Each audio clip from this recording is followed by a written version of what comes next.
Karachi international airport पर FIA अफसर ने 15 साल अकेली लड़की को हरासा करते हुए उसे मोबाइल फोन नंबर और मिठाई की सूरत में रिश्वत तलब कर ली। 15 साल लड़की बहरीन से पाकिस्तान आई थी और इमिग्रेशन पर मौजूद थी, जहां एफआईए के अफसर ने उसे हरासा किया। अफसर से जब पूछा गया तो वो आए बाएं छाएं करता रहा। अफसर का कहना था कि वो बच्ची के साथ मजाक कर रहा है। कांटेक्ट नंबर क्यों मांगा आपने बच्ची से? वो कांटेक्ट उसमें चाहिए लिस्ट में। आपने कहा मैं बहरीन आऊंगा तो किस तरह कांटेक्ट करूं, और आपने मिठाई मांगी है। मिठाई मांगी थी। किस बात की मिठाई मांगी आपने? वो ऐसे ही मजाक करते हैं। अच्छा, बस मजाक में मिठाई।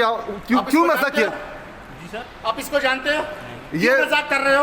आपका इसके साथ मजाक है? इसने बच्ची आई थी, बच्ची अकेली थी एयरपोर्ट में, इसने ये देखो, आप इसको देख सकते हैं, इसने नंबर मांगा बच्ची से और मिठाई के पैसे मांगे इसने। कराची के इंटरनेशनल एयरपोर्ट पर इंतहाई हसास इदारे के अफसर की इस हरकत ने इदारे पर कई सवालात खड़े कर लिए हैं। वाक़े पर डायरेक्टर एफआईए आमिर फारूक की जानिब से नोटिस ले लिया गया है।